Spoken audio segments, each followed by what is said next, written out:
Morning, everyone. We're going to go ahead and get started. It's a little bit before 9:30. I'd just like to take a minute to welcome you all. I am not presenting. I am just introducing Eliza, who is going to introduce her amazing panel of speakers today. I am President, Becca Corellis, President of West Virginia Association of Museums, and we're very happy to have you all here today. Eliza Newland is the Collections and Program Manager at the Royce J. and Carolyn B. Watts Museum, an industrial museum located on the Evansdale campus of West Virginia University.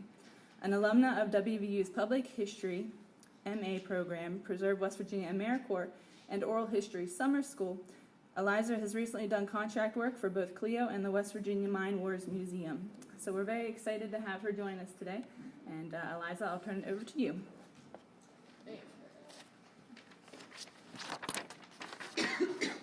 Okay, so who has been to an Ignite talk before? Awesome. I'm so excited for everyone. This is going to be so much fun. And so I just want to explain how the format works really quick. Everyone's going to give a 5-minute presentation, and the slides on their presentation advance every 15 seconds. So it's really rapid fire. And all of these presenters have never given an Ignite talk before. And so we want to give them, I just want to thank them all for saying yes to my email to do this, because they're being very brave. And I'm excited for you guys to all have this experience. So since I made you sort of familiar with the format, and since after I click this button, things are going to start going really, really fast, I'd like for everyone to respect our presenters here and hold all the questions until the end. And we're going to have a little bit of time for questions at the end. And with that... Yes, hang on a second. So tell us about Ignite. This is a presentation format? This is a presentation format. Okay. Yes, it has been used widely and it's spread. I think it's originally for business pitches and things like that. It provides a great opportunity for presenters to get a unique public speaking opportunity, and it's a big challenge compared to the traditional conference format. As Ignite what? A nutshell talk. Okay. So it's like people seem to be experimenting with these different presentation styles. I think it's awesome. Anyway, go for it. You're brave. It's terrifying. We're going to talk about that a little bit later, too. We got your back. All right. And here's Julie, the Executive Director of Spark Imagination Science Center. Okay, so now I have to wait for my slide to go up. As Eliza said, I'm Julie. I'm from Spark Imagination Science Center in Morgantown. I have never done this before, so I decided to go kind of funny, and I went with Arrested Development can teach us a lesson about running museums. If you've never seen the TV show Arrested Development, just don't pay attention to the pictures and GIFs, and I think you'll get something out of it. Just like Job had to do a business model, museums need a strategic plan. Strategic plans provide a roadmap. They make it easier for you to say no to the things that are not going to help you and yes to the things that will. And yes, it does take time to make a strategic plan, but it's going to pay off for you in the end. And when you make your strategic plan, you're going to want to include short-term goals and long-term goals, benchmarks to make sure that you're hitting those goals, and you want to make sure that when it's all done, you use your plan. We also want a strong mission statement. It's really important that your mission statement is concise and clear, tells who you are, what you do, and how you do what you do. That's going to make it easier to say no when all of this other crazy stuff happens. Your board, you need a nice strong board. You want to make sure that your board knows their duties versus the duties of volunteers or others. And you also want to make sure that you have those whistleblowers on your board. If there's something not right, they need to let you know.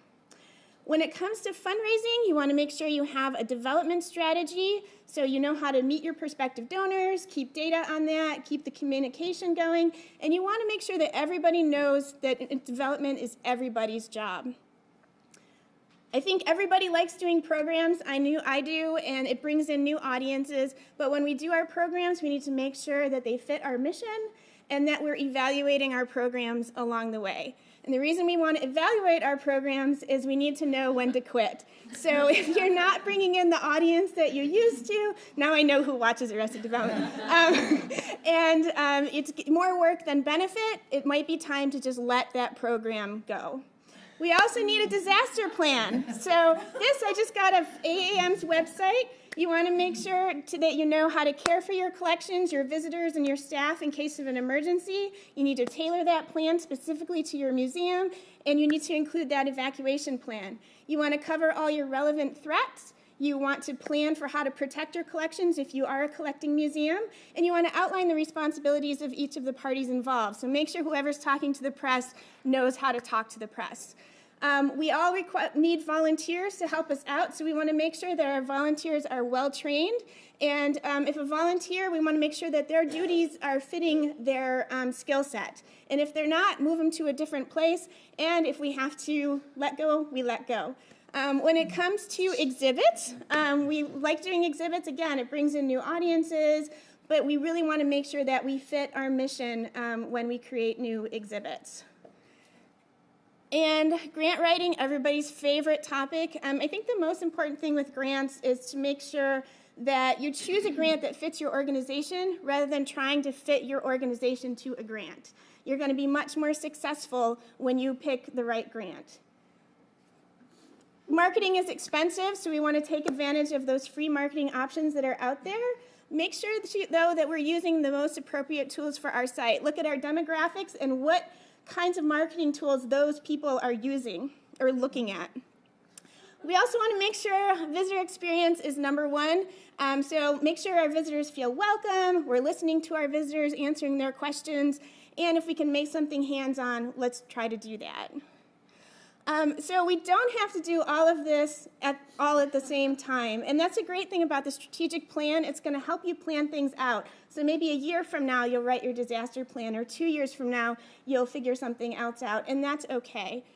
And then, again, make sure you're asking for help. You have people here that can help you, the workshops that WVAM puts on, and then I'm a real big proponent of the MAP program for AAM. They can help you out more than just about anything.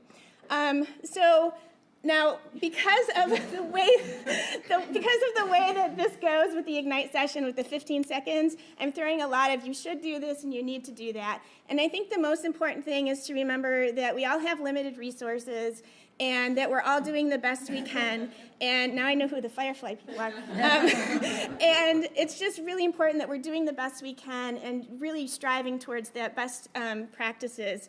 And we can't do it all at the same time. If you have any questions, feel free to contact me. I'd be happy to talk to you about any of this. And watch Arrested Development. It's a great show.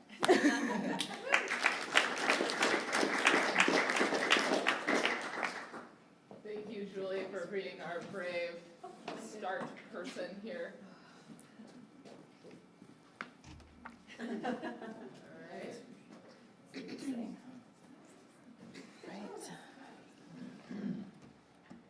And That's me. here we have Crystal from the Harrison County Historical Yes. Society. Welcome. Ready? Do this. I'm ready. It's going to be fun. All right. So what we're going to talk about, at least what I'm going to talk about, is managing previously unmanaged collections, which hopefully you will have the opportunity to get to experience. All right, let's go. All right, so if you have a managed collection, congratulations. You're doing a good job, okay? And you are in the minority, and the rest of us all secretly hate you. But it also, the bad news is yours could eventually get to this point. Yes, this is the rest of us. We all kind of are in the fetal position on the floor when we have an unmanaged collection, but there is help out there to accomplish this task. Right. Okay, this was my unmanaged collection. Yes, makes you want to cleanse everything with fire. Yes, there's objects thrown in the corner, there's cracked plaster on the floor. Yeah, this can happen to you. This is the same room now, exact same room. It looks much, much better. It's organized. You can see things. This is where you want to be, okay? Not ideal, but certainly better than what we had earlier. All right, so there is a book that you can read that will help you, and Angela Kipp came out with this in 2016, and essentially breaks down this process into several logical exits, which are essentially orientation points for you to organize your work and where you need to pick up from, where still you got to do, All right, first thing, you change your mindset on how to attack this thing. You got to think of the whole collection, not just single objects. You got to start thinking like a project manager if you haven't already, and you need to see the picture and also work in small steps at the same time, and you can get it done. But at the same time, don't be so obsessed and overwhelmed by numbers. You may think, like, oh God, I got thousands of things that are everywhere. Oh, no, just don't worry about it. You are also not a white knight. You're not Superman. You are not here to save everybody. And you are also not a machine. You can cry and get upset about it and hate it the whole time you're working on it. All right, task 1, assess everything. Get your buddy, get a camera, take some notes. Like you're going to look at an apartment and find all the problems that you see and write them down. Everything. Just look for everything. All right. Task 2, lists. You want a basic list on your collection info, your inventory, your environment, a list of problems that you need to fix, and a list of materials and resources that need to start. And this is, after you get this done, your first logical exit. All right, task 3, organize everything. Develop a location tracking system for artifacts issues. Organize that workspace and say, this is where we're doing on this stuff. Fix the most immediate storage issues and inform everybody of this new system. If nobody knows, you can't do it. All right, sorting. You can do this by subject-based, materials-based, size-based. A lot of people say start with materials. You choose whatever you want. And then, again, document the system for other people so they know what to do. And this is your third logical exit. All right, now after you do all that, you can actually start processing things. Do your artifact documentation strategy, your collections care, and then fuse that all together and do it at the same time. You know, you were like Henry Ford on the assembly line and you were going to get it done. And this is your fourth logical exit. And after that, you can decide what your next accomplishments are going to be. And it gives you power to decide, you know, what you're going to get done, what you're going to work on next. So that's good. Because we can't always get two things at the same time or in the order that we think we want to do it. All right, people are very important to this process. The people who help you process this collection, as well as people who support your collection and your museum, they all need to be on board. And they're also a good, you know, resource to bounce ideas off of and things like that. All right, yeah, how are we going to store this? It's a problem. Have a vision, again, and break that down to things you can do now and things you can do later. And eventually you will get there. Money. We hate money. Again, you got to fundraise. It's going to happen. You have to use less expensive and safer alternatives, and you're also going to have to use your creativity on solving some of these issues with money. And we all have that problem. And a lot of this is you are allowed to fail.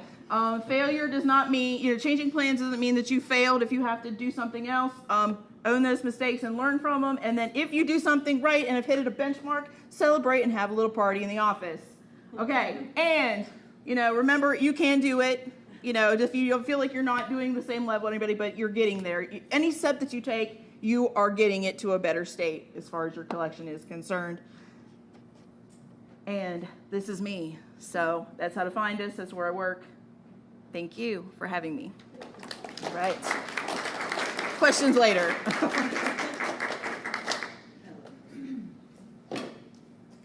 Hey, how's it going, everybody?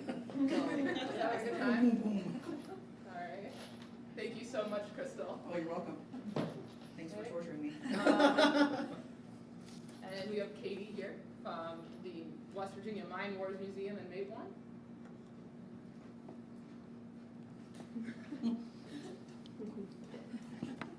It's a countdown, yeah.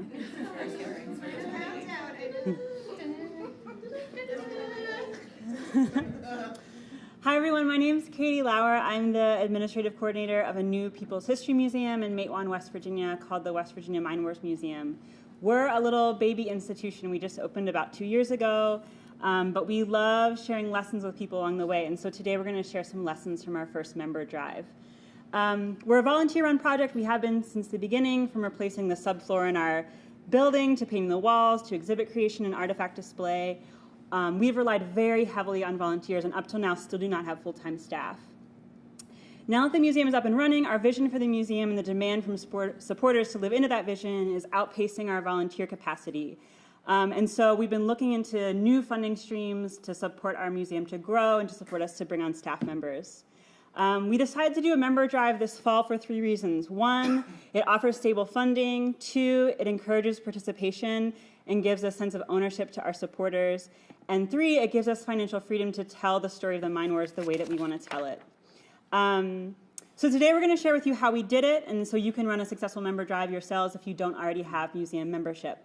The most important thing to know is that planning for this kind of a project starts months in advance. So we started, for us it was a 7-month-long process. So we began discussing the concept in July and then didn't wrap up our member drive until late January. So you can see a little bit of our timeline on the slide.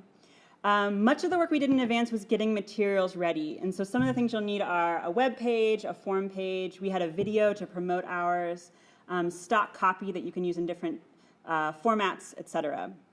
And I want to talk about a few of these things in particular. So unlike other online fundraising drives, for a member drive, you want to keep everything on your website and keep it simple.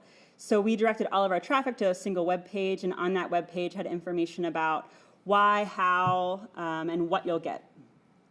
Another thing we did during the lead up was to create a planning calendar to coordinate our promotion of the member drive.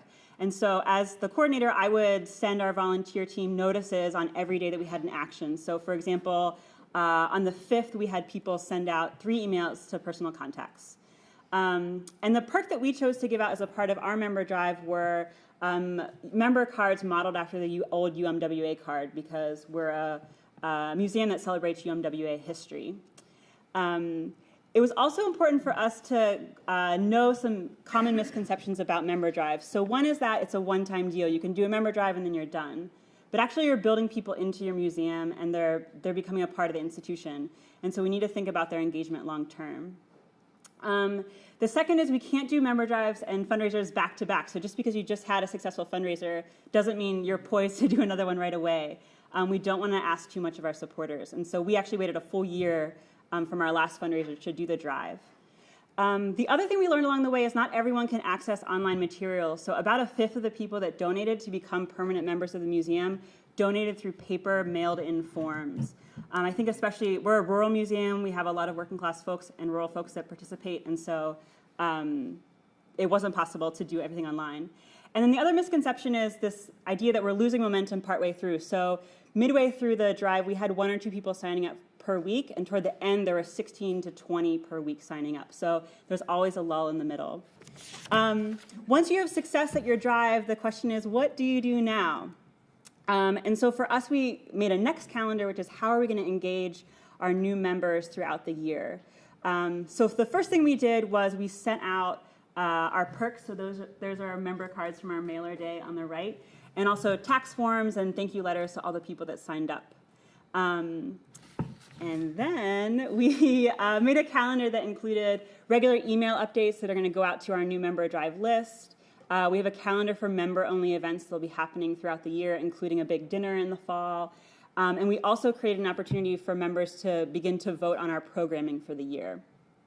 And then we moved our member drive page to a standing page on the website, but took it off of the front. And so people can still sign up for memberships, but it allows us to do a big push at a different season if it's buried somewhere else on our website. So for us, the drive was worth it. Again, we're a really small museum, and in just 6 weeks, we raised over $12,000 for our projects. We have over 125 people now signed on to be members in our first drive, and we have more financial freedom as a museum to pick what our priorities are for our programming for the year. If you want more information about Member Drive or our museum, or you want to sign up to be a member, you can go to WVMinewars.com, and there's more information there. Thank you all.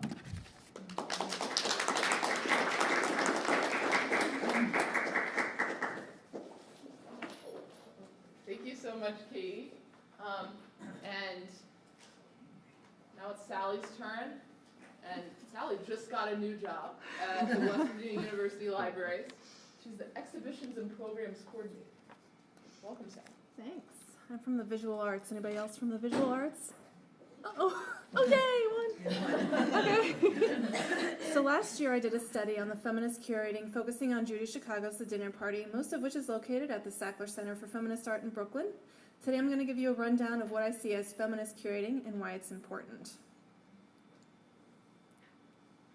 So curating can just include selecting work, but curators can also do research, exhibit design, didactics, events, collaborations with other organizations, educational programming, fundraising, or managing collections or purchases. So why curating in feminist terms? Women and minorities don't have a fair game. National statistics include 3% art by women in major arts institutions, 10% in art texts, the list goes on. Feminist curating involves being mindful of the story you're telling to counter the silence.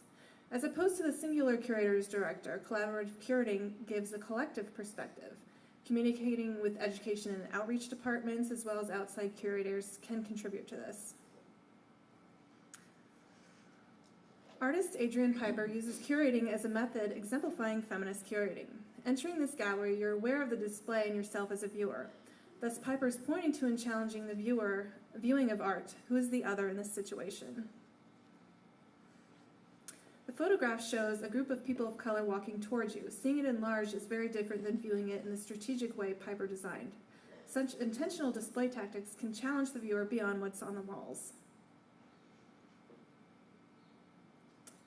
Maggie Hutter challenges viewer experiences using chairs and speakers along with her imagery.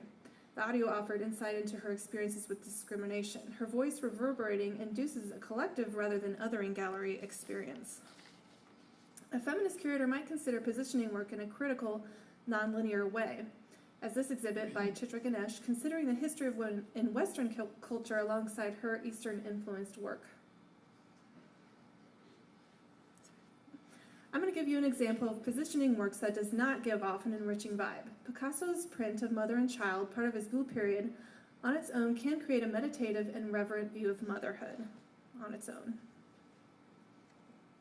Take it in. This is a Sheila na gig, a figurative stone carving of a female figure made in the 12th century, found in churches in Great Britain. Some say they signify females' sinful lust, others think they represent fertility. The sculpture alone provides a historical perspective. Consider concurrently modernist male artist depictions of the female figure alongside Sheila na gig's, less an enriching perspective of the female gender and more idealized modernist simplified view alongside erotic views leaves a bland idea of woman. Text should also avoid generalizations and consider complexities of society and culture.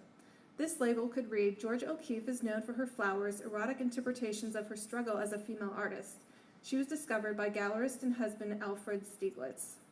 Now consider, O'Keeffe was a multifaceted leader in the American modernist movement. Her work explored personal relationships to New Mexico. The text emits a nuanced view of the artist, not her in relation to male artists. Sorry, mine's not funny. Acknowledging institutional limitations, seeing artifacts in an exhibit sets it up as important. Curators can set up interactive elements for viewers' contributions of opinions, stories, creating a more inclusive environment. Finding ways to involve the community with events, panels, or other nonprofits provides a local or regional connection to get the neighborhood involved and part of the show. This is kind of a silly idea, having a food art workshop, so there's something funny. Connecting exhibits to specific populations can spread the reach, such as military, tours with people with hearing impairments, with textual accompaniments, tours for people with Alzheimer's, inviting new audiences and challenging the feelings of intimidation in the gallery. Accessibility is a feminist concern to encourage people of all abilities to welcome into the gallery setting. Here you can see a curator giving a tour to a person with visibility differences, allowing her to feel the form of the artwork. Amazing.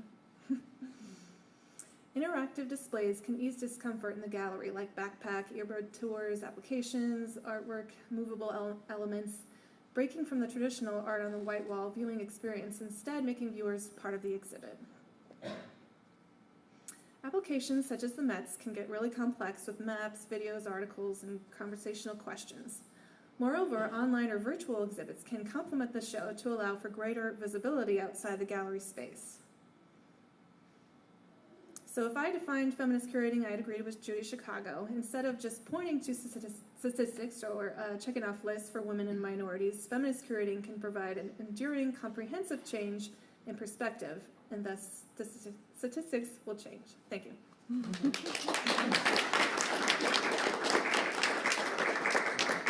you so much, Sally. It was great, even though it wasn't as fun. I'm sure everyone learned a lot of things. And here is... There we go. Here's Ian. He's a PAWV AmeriCorps at the West Virginia Railroad Well, Wrong program, but you got close. oh. So AFHA Emeritor at the West Virginia Railroad Museum. Okay. We're getting there. We're getting She's biased. But, oh, right. That ain't right. Anyway, so the title is supposed to be Switching Off the Main or the Railroad Less Traveled, Railroads, Rail Nuts, and Museum Exhibits. Don't know how that happened, but it did. So why railroads? Pretty much, it's in my blood.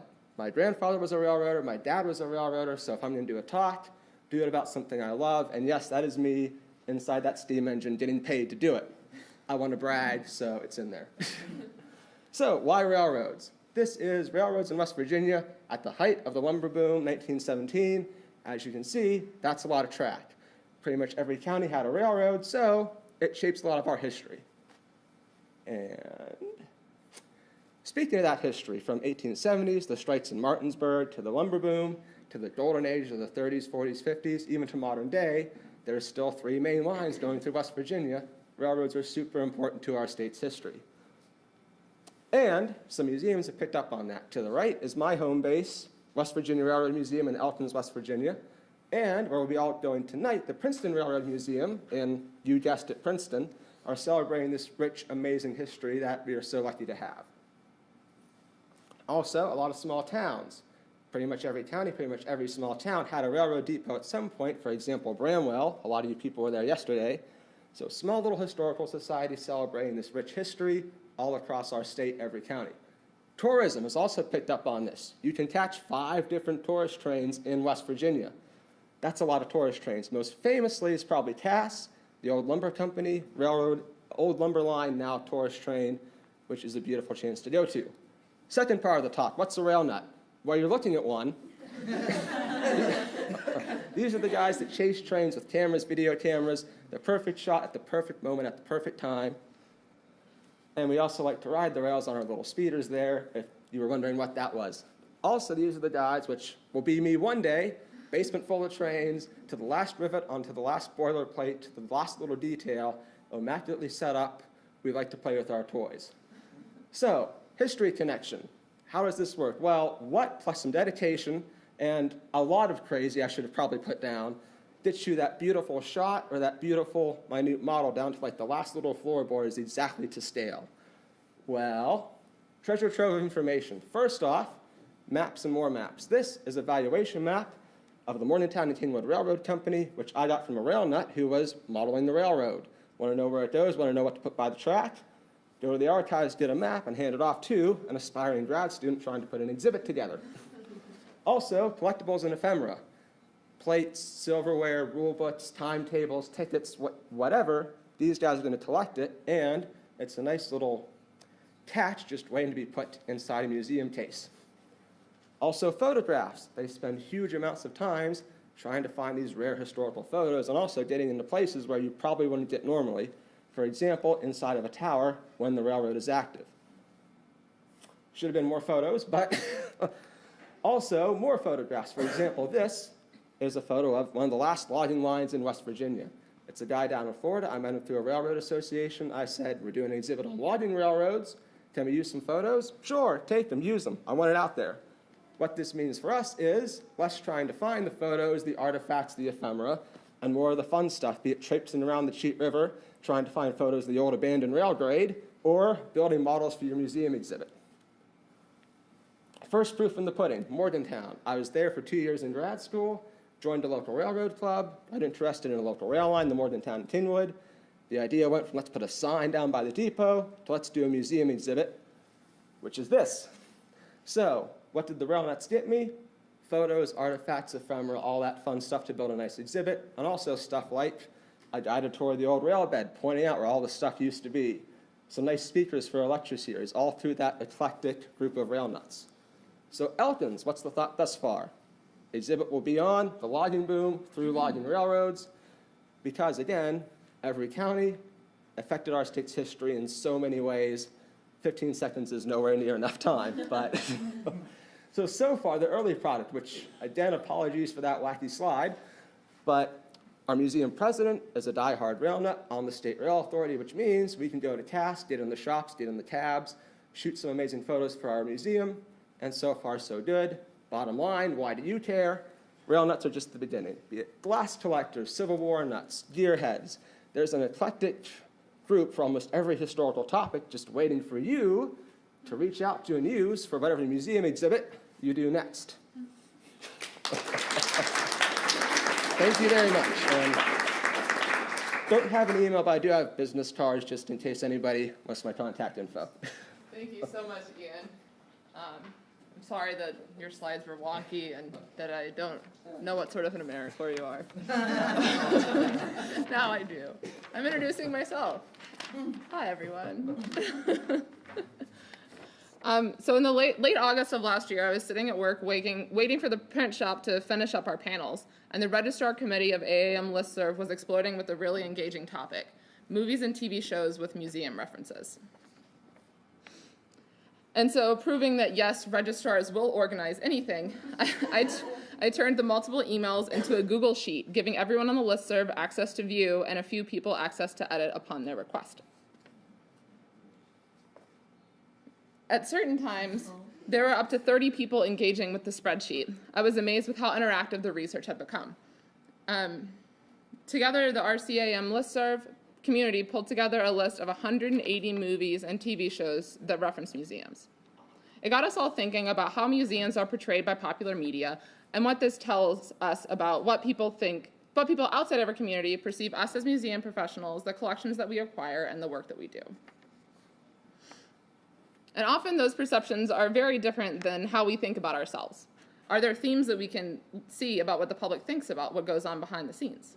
Let's take a look at some of the broader themes in museum movies and TV shows. Many films and TV shows illustrate museums as cool places to have fun experiences. Like in Ferris Bueller, when the teenagers ditch school and explore the city, the museum is a central part of their fun experience. Or in Museum Hours, when two strangers explore how art reflects the world. In addition to being a great experience, museums also serve as a place for refuge. In the Royal Tenenbaums and from the mixed-up files of Miss Basil E. Frankweiler, children find refuge in a museum overnight. Museums are iconic and beautiful spaces, often making them a good place to run through. From Men in Black to episodes of Sherlock, the screen has been graced with the inside of our gorgeous galleries as backdrops to chase scenes and confrontations. One filmmaker in particular seemed to enjoy ending his films in museums or iconic historic sites. Alfred Hitchcock always had a preference for using famous buildings and monuments as filming locations for his movies. 20% of our list was related to art crime, and World War II art crime became its very own category. There are enough art crime movies and TV shows out there that they really deserve their own talk, and maybe someone else can do that next year. Also occupying a large portion of our list, adventurous searches for treasure usually involve objects that belong in a museum being tossed around on boats or generally around gunfire, which provides a great transition for fantastic examples of how not to handle or move objects. My favorite from this category is the Mr. Bean movie, where the bumbling security guard is given the responsibility of taking a highly valuable painting, transporting it all the way to LA. The Relic is the best example of the importance of pest management policy in museums, because watch out, if you don't follow your pest management policy, you will have a South American lizard-like god going on a people-eating rampage. Small museum standards are addressed in The Goonies, because if Mr. Walsh was not the curator of a small local museum with the dubious habit of storing objects in the attic, the kids never would have found the map and never would have found One-Eyed Willie's treasure. Accurately and painfully true, several movies and shows exemplify the budgetary crisis and problems of museums, like the hilarious Bob's Burgers protest scene, and also in Home for the Holidays, Holly Hunter's character gets fired due to budget cuts. Like in Home for the Holidays, characters work in museums almost exclusively in large cities, like New York, Chicago, and LA. Other examples of this are found in Girls, Friends, Sex and the City, Ghostbusters 2, and Head Over Heels. And none of us live in a big city. Museums often are seen to represent the upper crust of society or a place for sophisticated cultural discussions. In an episode of Modern Family, a culture day at the museum eventually becomes survival of the smartest. I love this category of movies and TV shows that interpret museums and their staff as approachable and as keepers of knowledge. In the Curious George TV show, the museum is a cool place with great exhibits that they visit all the time. Extra bonus, the curator is super approachable. Famous people are memorialized in museums, like in the Head Museum on Futurama, which showcases history's most important people. And at the end of Interstellar, Cooper returns to Earth only to discover that his farmhouse has been converted into a historic house museum. I'm sorry if that was a spoiler. The cultural impact that museums have had in our society is astounding, making them rich locations for filmmakers throughout history. Thank you.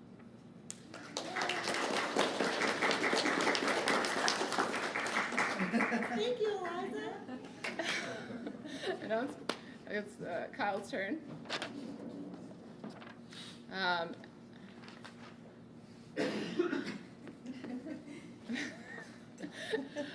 I'd like to welcome Kyle. She's the Registrar and Collections Manager from the Museum of the Shenandoah Valley, which actually covers a part of the Eastern Panhandle. So she has good reason for being here in West Virginia. Thanks, everybody. Wait for it to go. Oh, here I am. I exist. What I want to talk about today are museums getting together to help each other, because we're all in this together. We're all facing the same challenges, regardless of the size of institution or the type of institution that we are.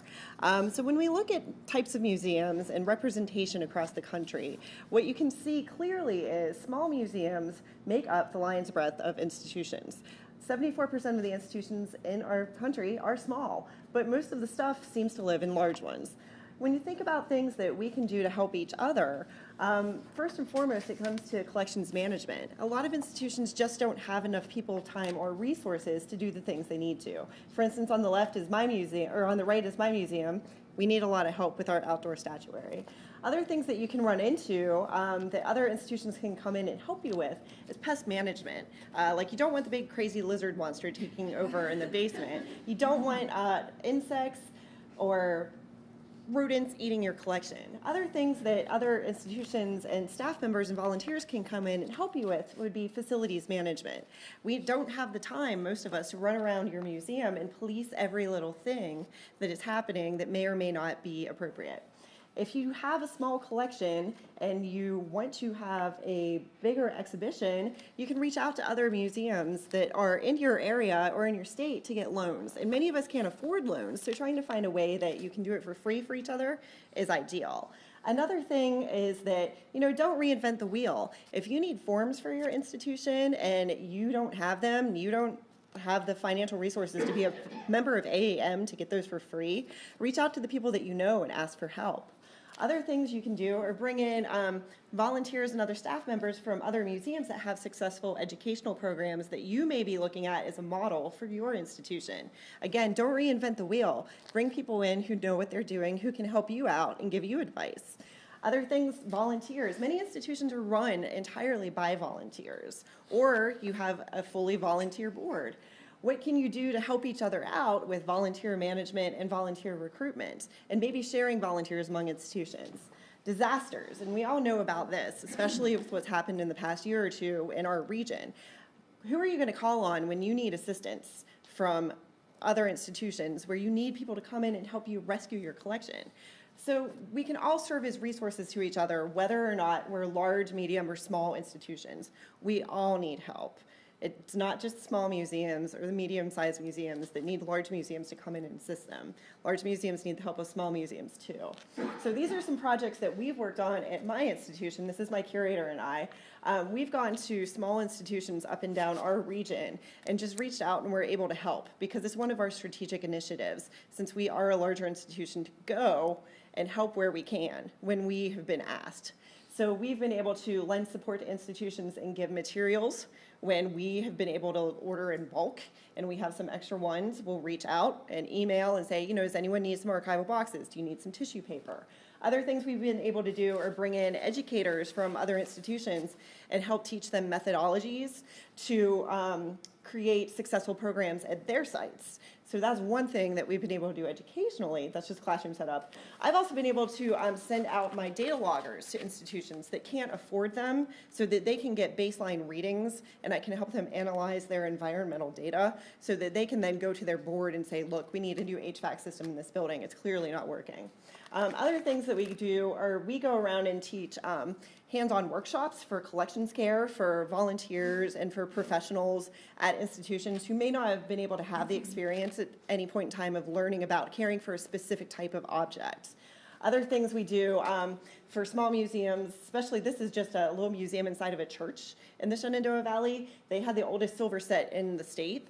And so we came in and we were able to clean it for them and then seal it with microcrystalline wax so they could use it forever. Some models of what can be looked at are the North Carolina Museums Council. I was on that board for a very long time. We had a program called Free On-Site Consultation Service where people would volunteer and put their names in a hat. And when organizations of any size needed help, we would go out and help them for free. Disaster networks are also good models. The AIC Alliance for Response is a good model for following of how do we get out there and help each other? How do we create a network of museums who have mutual aid and support? So when thinking about all these things, how can we get together? How can we, in a state that is geographically diverse as West Virginia, come together and create a network of museum professionals that can be responsive when there is a need or when there's questions? So let's all get together and be a happy family and create some sort of networking system so that we can reach out to each other and be there for each other. So thanks.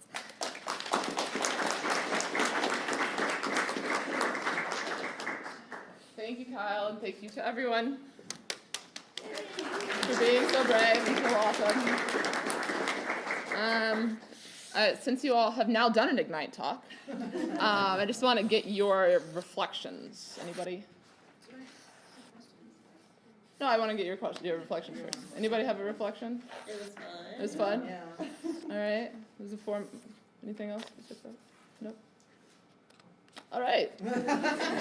Seems like they had a good time. Don't be afraid. Don't be afraid. Don't be Don't be afraid. afraid. All right, thanks. Anybody have any questions? Yes, sir. Will these presentations be made available to the attendees? Yes. If you would like any specific presentation, you can come up and give us your email address and we'll send it to you. All right. I just want to say before I take any more questions that if anyone is interested in doing an Ignite talk next year, just come up to me later and we can talk about it. I'll get your email address and put you on the list for next year. All right. Where is the contest? Charleston. All right. Anybody have any other questions?